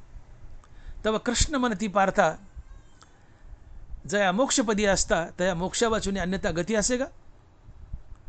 देव अर्जुनाला म्हणतात, अर्जुना तू विचारतो की मोक्षाच्या दिशेने निघालाय आणि मध्येच आयुष्य संपलं, मोक्ष मिळाला नाही, आयुष्य कमी पडलं आणि मेला, त्याला काय गती लाभते? तर देव म्हणतात तो काही दिवस स्वर्गात मुक्काम करतो, पुन्हा स्वर्गातले भोग भोगून कंटाळला पृथ्वीलोकात येतो, चांगल्या माणसाच्या पोटी जन्म घेतो, सज्जनाच्या, पुन्हा अभ्यासाचा वेग वाढवतो आणि मुक्तच होतो. कारण ज्यांनी मोक्षाच्या दिशेने तोंड फिरवलं त्याला एक ना एक दिवस मोक्ष मिळतच असतो. तसं जो संतांच्या संगतीत गेलाय त्याला एक ना एक दिवस मोक्ष मिळतच असतो, भले 4-2 जन्म अजून घ्यावे लागतील, एवढंच त्यात आहे. अन्यथा संत संगती व्हायला जात नाही. तुम्ही संतांच्या संगतीत गेले की तुम्ही एक ना एक दिवस संत बनणारच, कारण आपणासारखे करी ती तात्काळ नाही, काळ वेळ तया लागे. म्हणून सदैव सज्जनाची संगती करा. सदैव संगती सज्जनाची करा. तुकोबारांनी गाथेमध्ये जागोजाग सत्संगती किंवा संत संगती मागितली. देव वसे चित्ती त्याची घडावी संगती किंवा संत संग देई सदा, असे अनेक अभंग आहेत तुकोबाराच्या गाथेमध्ये की देवाने जागोजाग देवाला, तुकोबारांनी जागोजाग देवाला विनंती केली की देवा मला संत संगती दे. संत संग देई सदा, न लगे मुक्ती आणि संपदा, संत संग देई सदा, असे अनेक अभंग आहेत. तुम्ही गाथेमध्ये बघा वाचून. तुकोबारा संताची संगती मागतात का? की संताच्या सानिध्यात गेलं की सुख तर मिळतंच. ज्ञानोबा बोलले की सुखाशी चढावा जयाचे असणे. संताच्या सानिध्यात गेलं की संताचे सानिध्य हे सुख आहे, किंवा जिथं संत राहतात तिथं सुख हे वरच्यावर चढतं असते. आणि मग संत सानिध्यामध्ये सुख मिळतं, संत सानिध्यामध्ये हळूहळू कधी ना कधी मोक्ष मिळतो. आणि म्हणून तुकोबाराय संताची संगती मागतायत. आणि म्हणून चंदनाच्या संगतीत गेलं तुम्ही चंदनासारखा सुगंध देता इतर झाडही, तसं संताच्या संगतीत गेलं तर तुम्ही संतच बनता, भले 4-2 जन्म अधिक लागतील, एवढाच फरक आहे. म्हणून तुकोबाराय संतांना चंदनाची उपमा देत आहेत. आपणही सर्वांनी संत संगतीत जावं, हरिभजन करावं, तुमचाही उद्धार होईल, तुमचे कल्याण होईल. हमेशा सत्संगती करावी, संत संगती करावी, कुसंगती टाळावी. भावे तुका म्हणे सत्संग बरा, कुसंग हा फेरा 84चा. सत्संग बरा आहे, भावे तुका म्हणे सत्संग बरा, कुसंग हा फेरा 84चा. हा सत्संग करा, कुसंग टाळा. कुसंगाने आपली अधोगती होते, आपण नरकाला जातो. कर्ण एवढा महादानी होता, भगवतभक्त होता, महान होता. कर्ण काय साधा मनुष्य नव्हता. सूर्यपुत्र कर्ण महादानी होता, थोर भगवतभक्त होता, नीतीच्या इमानदारीच्या मार्गावर चालणारा होता. पण केवळ दुर्योधनाच्या संगतीने व्हायला गेला. द्रौपदीला वेश्या म्हणण्यापर्यंत त्याची मजल गेली. हा कुसंगतीचा परिणाम असतो. कैकेयी माता, प्रभू रामचंद्राला कौशल्य मातेपेक्षा कैकेयी माता जास्त प्रेम करत होती. तुम्ही रामायण वाचून पहा. जन्मदात्या कौशल्य मातेपेक्षा कैकेयी माता रामचंद्रावर जास्त प्रेम करत होती. इतके रामचंद्र प्रभू कैकेयीला आवडायचे. पण तरी मंथरेच्या संगतीने कैकेयी माताची बुद्धी फिरली आणि रामचंद्र प्रभूला 14 वर्षाचा वनवास दिला आणि भरताला गादी मागवली. हा कुसंगतीचा परिणाम, मंथरेच्या सानिध्यात गेल्यामुळे कुसंगती. तसं ढेकणाच्या संगी हिरा भंगाला, कुसंगे नाडाला साधू तैस. ऐरणीवर हिरा मांडला आणि घन मारला तर तो हिरा त्या ऐरणीत किंवा घनात शिरतो पण फुटत नाही, एवढा निबर हिरा. पण ढेकणाच्या संगतीत गेला, ढेकून फुटून रक्त लागलं हिराला तर त्याचा चुरा होतो, हिरा भंगतो. तसं कुसंगतीत गेलात तर साधारण जीव काय, साधूचे साधुत्व भंगतं. कुसंगे नाडाला साधू तैसा. कुसंगतीनं वाटलं होतं. बैसता चोरापाशी तैसीच होय बुद्धी, पाहताच चिंदी धावे मन. तुम्ही चोरापाशी बसलात तर चोरासारखी बुद्धी होईल. फाटकं चिंदी जरी दिसली तुम्हाला उचलावी वाटेल, चोरी करावी वाटेल. हा संगतीचा परिणाम. बैसता चोरापाशी तैसीच होय बुद्धी, पाहताच चिंदी धावे मन. तुकोबार आहे. मग संगती फार महत्त्वाची आहे. जीवनामध्ये 3 गोष्टी आवर्जून लक्षात ठेवा. मुखामध्ये हरिनाम, शुद्ध सात्विक शाकाहार आणि सज्जनाची संगती. या 3 गोष्टीमुळे एक ना एक दिवस तुम्हाला देव भेटतोच. सज्जनाची संगती म्हणजे संत संगती, शुद्ध शाकाहार आणि मुखामध्ये हरिनाम. या 3 गोष्टींनी देव एक ना एक दिवस भेटतोच. पण तू कुसंगती केली तर तुमचा नरक वास कुणीही टाळू शकत नाही. तुम्हाला नरकालाच जावं लागतं. भावे तुका म्हणे सत्संग बरा, कुसंग हा फेरा 84चा. कुसंगात गेले की नरकाला जाल, 84 लक्षणे तुम्ही बांधल्या जाल. सत्संगतीत जाल तर तुम्ही मुक्त व्हाल, देव व्हाल, संत व्हाल. म्हणून सत्संगतीत या, संत संगतीत या. म्हणून मी म्हणतो की प्रत्येक कुटुंब प्रमुख हा नामधारक असावा. कारण चंदनाच्या संगतीने आजूबाजूची बोरी बावळं चंदनासारखा सुगंध देत आहेत. हा संगतीचा परिणाम. कुटुंब प्रमुख जर नामधारक असेल, त्या कुटुंब प्रमुखाच्या संगतीने घरातील सगळी माणसं नामधारक बनतील आणि सगळ्या घराचा उद्धार होईल. हळूहळू ते सर्व मोक्षाच्या दिशेने जातील. आणि म्हणून एक वेळचं भजन आणि एक वेळचं भोजन सर्व कुटुंबियांनी एकत्र येऊन करावं. दिवसात एकदा तरी सर्व कुटुंबियांनी एकत्र यावं आणि एक वेळचं भजन आणि एक वेळचं भोजन एकत्र येऊन करावं. यानं भक्तीला बळ येईल आणि विचाराची देवाणघेवाण वाढेल. म्हणून कुटुंब प्रमुख हा नामधारक असावा. त्याच्या संगतीने घरातील सर्व माणसं नामधारक बनतील, घराचा उद्धार होईल. का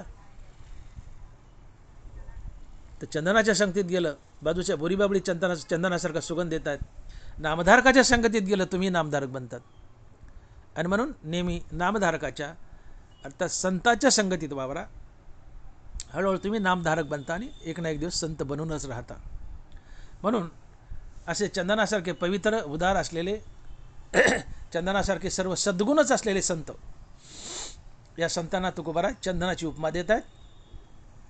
आणि तुकोबाराय लिहित आहेत की तुका म्हणे गुण चंदनाचे अंगी, तैसे तुम्ही जगी संत जन. विठोबा रखुमाई, जय जय विठोबाय रखुमाई, विठोबाय रखुमाई, विठोबा रखुमाई, विठोबा रखुमाई.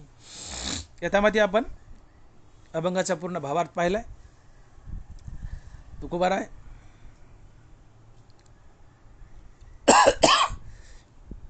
संतांना मायबाप म्हणतायत, कृपावंत म्हणतायत. असे मायबाप असलेले संत, कृपावंत असलेले संत, कीर्तिवंत असलेले संत अवतार धारण करून जडजीवाचा उद्धार करतात. या जीवाच्या मुखात हरिनाम देऊन या जगामध्ये सुख, भक्तिभाव, धर्म आणि कुळाचार स्थापित करतात. असे अवतारी संत हे चंदनासारखे सद्गुणी आणि पवित्र असतात. म्हणून आपण सर्वांनीच संत सानिध्यात यावं, संत विचार सदैव ऐकावेत, लोकालाही सांगावेत आणि सदैव भगवंताच्या नामाचा आणि संताच्या नामाचा जयघोष करावा. तो कसा करावा तर ज्ञानदेव तुकाराम, ज्ञानदेव तुकाराम, ज्ञानदेव तुकाराम. जय विठ्ठल, जय जय विठ्ठल, जय विठ्ठल, जय जय विठ्ठल. बोलिली लेकुरे वेडी वा कुडी उत्तरे, करा क्षमा अपराध महाराज तुम्ही सिद्ध.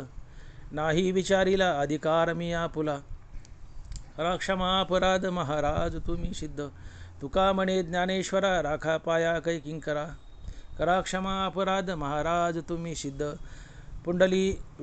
पुंडलिक वरदे हर विठ्ठल श्री ज्ञानदेव तुकाराम. गोपाल कृष्ण भगवान की जय. माऊली ज्ञानेश्वर महाराज की जय. जगद्गुरु तुकाराम महाराज की जय. विठ्ठला विठ्ठला विठ्ठला विठ्ठला विठ्ठला विठ्ठला विठ्ठला विठ्ठला विठ्ठला विठ्ठला विठ्ठला.